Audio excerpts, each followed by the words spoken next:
Macron. Et puis ce qui s'est passé aujourd'hui avec une ministre de l'Éducation nationale, Amélie Oudéa-Castéra, qui ne s'en sort pas. Elle a été sifflée à son arrivée. Elle s'est rendue dans une petite école, l'école Littré, d'où elle avait retiré son fils pour le mettre dans le privé. Elle a présenté ce matin ses excuses au professeur, mais on a le sentiment qu'elle ne s'en sort pas. On fait le point avec Audrey Berthaud. Je vous passe la parole ensuite.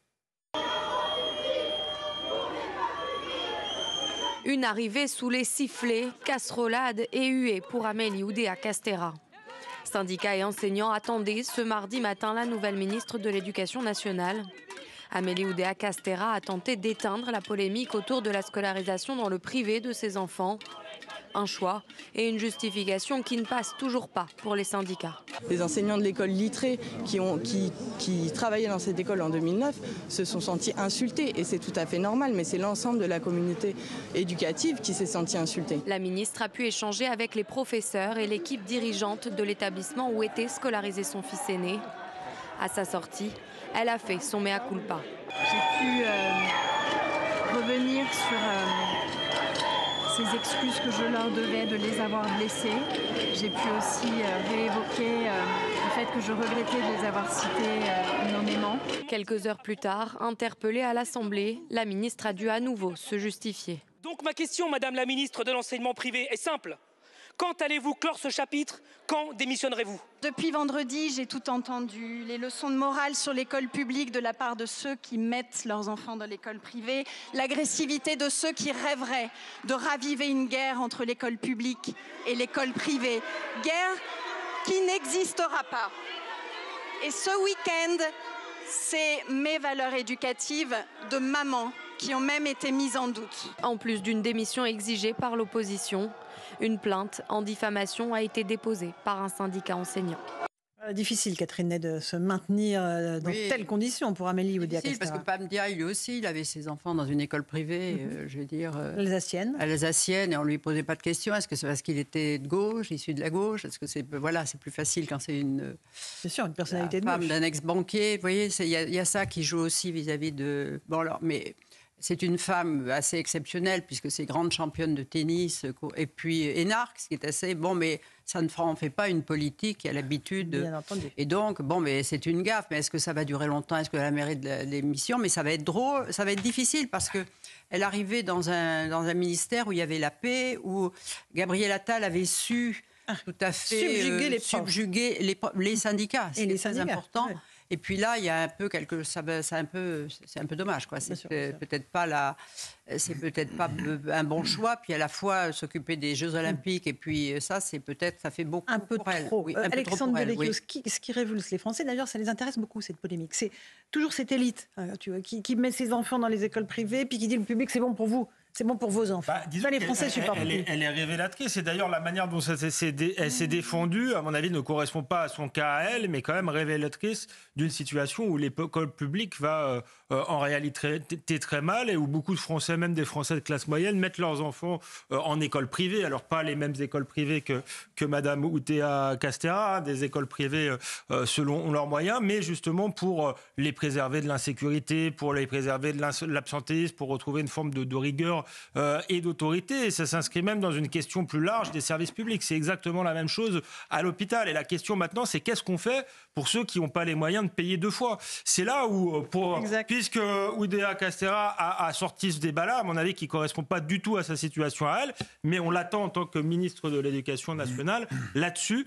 Qu'est-ce qu'elle fait pour redresser cette école publique qui, il y a encore une quarantaine d'années, faisait notre fierté, enfin, si on comparait aux autres écoles européennes, et qui aujourd'hui est paupérisée et en bas dans tous les classements, parce qu'à la fin, c'est l'égalité entre les citoyens français qui se joue, et même l'avenir du pays, parce que des jeunes bien formés, c'est un pays qui se redresse aussi. Pour moi, c'est le cœur du réacteur, l'éducation nationale. Toutes les problématiques se concentrent de toute façon à cet endroit-là.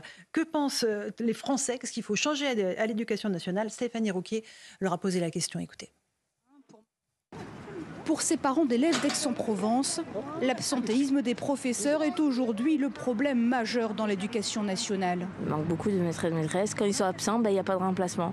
Et les remplacements des profs, c'est assez difficile. Moi, j'ai mon fils au collège, c'est pareil. Ils ont mis un mois avant d'avoir quelqu'un, un prof de français.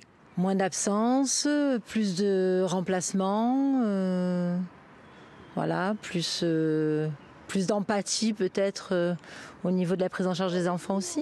Et ça crée des problèmes parce que bon, voilà, qui les garde, comment on fait, comment on se débrouille.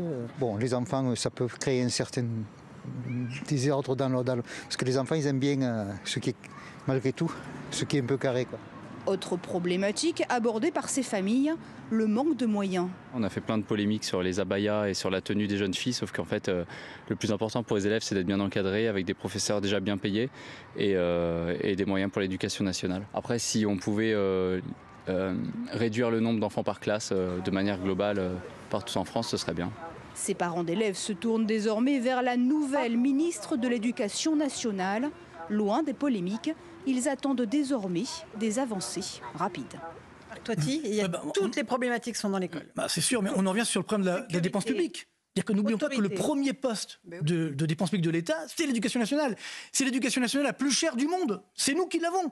Et pourtant, on voit ces résultats quand on voit vous savez, les tests et les concours entre les différents États, les différents pays du monde. La France est malheureusement dans le bas des classements sur les mathématiques, par exemple. Donc, encore une fois, on a un problème on met des moyens énormes, mais il n'y a pas effectivement derrière de résultats. Et on le sait très bien pourquoi. C'est parce que une grosse part, malheureusement, de ces dépenses ne sont pas consacrées aux professeurs, mais à l'encadrement ou autres. Et donc, ce qui veut dire que ça coûte extrêmement cher, mais derrière, malheureusement, il y a de l'absentisme et que ça, il y a une vraie difficulté. Et puis, moi, encore une fois, je me pose la question. Moi, j'ai fait toute ma scolarité dans une école publique, comme vous le savez. J'ai même fait la fac, Panthéon-Sorbonne, donc parce que mes parents n'avaient pas les moyens, tout simplement. Mais au-delà de cela, le vrai enjeu, c'est que est-ce qu'aujourd'hui, justement, pourquoi toutes ces personnes-là mettent leurs enfants dans l'école privée ? C'est là la grande question. Donc, ce qui veut dire qu'aujourd'hui, ceux qui n'ont pas les moyens, évidemment, eux, ils souffrent, ils n'ont pas le choix. Et donc, c'est là, est-ce qu'on a une mobilité sociale ensuite, si on a fait l'école publique ou pas ? Quand on voit justement, parce que le gouvernement nous a dit, notre nouveau Premier ministre, moi, ce qui compte pour moi, c'est les classes moyennes.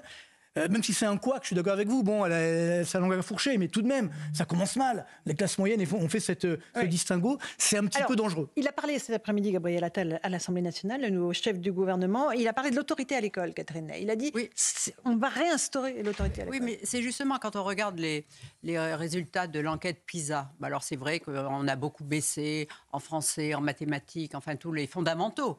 Mais il y avait quelque chose où la France était championne, c'est que les élèves disaient qu'il leur était très difficile de travailler à cause de la discipline et des chahuts, et qu'un cours ne sortait du chahut qu'au bout d'une demi-heure. Donc il y avait un professeur qui arrive dans une classe, il met une demi-heure avant que les gens se calment, que les élèves s'assoient, ne se battent pas. Et ça, c'est vraiment l'autorité. Ça, comment on rétablit ça ? Comment on rétablit ça coûte rien. Le problème, c'est qu'il faut éduquer les parents. Non, mais en réalité, c'est pas une question d'argent. Catherine, vous posez un vrai sujet. Mais c'est le vrai problème de celui d'éduquer les parents. D'éduquer les parents, mais oui, mais les parents. Parce qu'en fait, si vous avez un enfant perturbateur dans une classe parce qu'il est mal élevé, c'est pas du tout la même chose que quand vous en avez 30. Et si les enfants reproduisent ce qu'ils voient à la maison, et si en plus les parents s'en fichent complètement, ou alors considèrent, quand ils sont convoqués par la maîtresse ou par le professeur, que leur fils est un génie et que toute critique est absolument insupportable contre leur enfant, on n'y arrivera jamais. Mais parce qu'on était dans on a quand même... peut-être qu'on est en train de changer, on sent qu'il y a une bascule, il y a au moins une remise en question, mais on a vécu toute une période pendant laquelle on pensait que surtout il fallait répondre à tous les désirs des enfants, qu'il fallait surtout pas leur dire non. L'éducation à la frustration, c'était quelque chose d'extrêmement mauvais. Et là, on sent qu'il y a au moins une remise en question de tout ça. Alors, il va falloir beaucoup de courage politique. La société a changé aussi. Pour aller au bout. Les réseaux sociaux aussi font que les enfants ne s'intéressent plus à l'enseignement que vous leur avez donné. Bon, ça c'est très très difficile. Et puis, on a changé de monde parce qu'on vient tous, enfin vous êtes plus jeunes, mais moi, je veux dire, dans notre époque, pour les parents, c'était les professeurs qui avaient toujours raison. Bien sûr. Donc aujourd'hui, les professeurs ont tort quand il y a des mauvaises notes et on vient leur casser la gueule. Alors je comprends aussi qu'il y a des difficultés. Aujourd'hui, la vocation de professeur, mais vraiment, il faut avoir la foi chevillée au corps.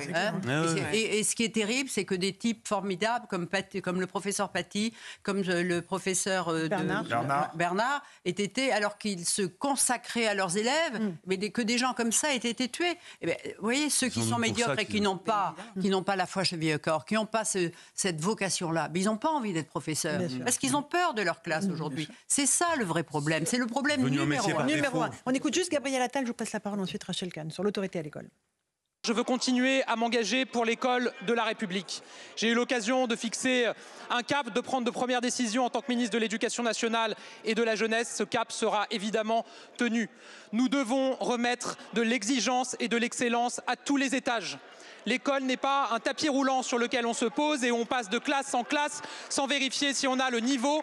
Remettre de l'exigence et de l'excellence, c'est ce que nous devons à tous les élèves de France en matière d'égalité des chances. Rachel Kahn, sur oui, mais là, on voit à quel point il souligne, avec son stabilo, la question fondamentale portée par l'extrême gauche sur l'égalitarisme. Où en gros, on ne peut rien dire aux enfants, où en gros, lorsque ils ont une mauvaise note... On se met sur un tapis roulant et quoi qu'il arrive, on arrive au bac. Exactement.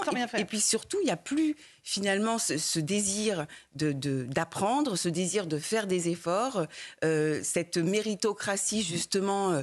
Nous, on vient toutes les familles ne sont pas les mêmes en France. Il y a des familles qui viennent de loin.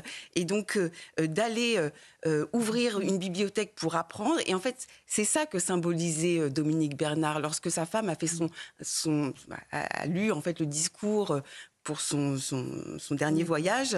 Elle parlait de culture, elle parlait de la citoyenneté, elle parlait de cette mission que ce professeur avait de faire des citoyens éclairés. Ouais. Et pour ça, il faut de l'autorité. Oui, et des moyens. Alexandre, vous voulez rajouter un petit mot ? Oui, c'est-à-dire que les écoles privées réussissent mieux, en partie parce qu'elles ont des élèves qui sont triés sur le volet. Mais enfin, il y a beaucoup d'écoles privées pour classe moyenne qui réussissent mieux, justement parce qu'elles sont dans l'autorité dans l'autorité, dans la transmission des savoirs. Et je pense que le problème de l'école publique, hormis tous les problèmes de la société auxquels elle est confrontée, c'est le fait qu'elle a abandonné les fondamentaux. L'autorité, c'était mal vu à un moment pour un professeur. On l'aura empêché de mettre on les a empêchés de mettre des sanctions, de mettre des notes. Donc, voilà, si on veut redresser l'école publique, il n'y a pas besoin de milliards supplémentaires. Ça commence par là, pour remettre l'église au milieu du village, si vous voulez. Et j'aimerais bien voir si la ministre va dans ce sens-là ou pas. Parce que, Gabriel Attal nous dit l'excellence pour tous, mais l'excellence pour tous, ça commence par les notes, ça commence par une forme de rigueur. Sinon, c'est la médiocrité pour tous. Et malheureusement, c'est ce qu'on a fait ces dernières années. Puis après, on parle de la natalité. Oui, moi, le comble, c'était du temps de Michel Rocard. Il y avait un conseiller qui s'appelait Monsieur Ancrevet qui avait dit que les élèves font des notes, des fautes d'écriture, et ben on va changer l'orthographe. Pourquoi Nénuphar doit-il s'écrire avec PH alors qu'un F suffirait ? Il y avait comme ça, mais non, mais vous riez, mais c'était vrai. Non, bien sûr. Et il y a eu tout, on a réécrit, voilà, pour. C'est l'égalisation par le bas. Moi, j'ai été prof à la fac à Paris en Panthéon-Sorbonne, et je me souviens encore. Donc, en fin d'année, on avait des copies. C'était tellement catastrophique qu'on nous dit, il faut augmenter 3-4 points pour tout le monde. Donc, c'est ce danger d'égaliser par le bas. Et puis là, on parle de l'école, on parle des petites classes. Oui. Mais quand je vois aujourd'hui comment évolue par exemple une grande école dans laquelle j'ai enseigné, qui est Sciences Po, j'ai arrêté parce que ça devenait impossible. C'est-à-dire que je veux par là, c'est que c'est aussi faire attention. On est en train de politiser aussi l'école publique, et ça, c'est extrêmement dangereux. Oui, un dernier mot, Rachel, que je parle de natalité. On a eu un petit sujet où les gens ne connaissaient pas, les élèves ne connaissaient pas ni la Shoah, ni le Veldiv. Ni la date de la Révolution française. Ni la date de la Révolution française, ni ce que voulait dire le 8 mai ou le 11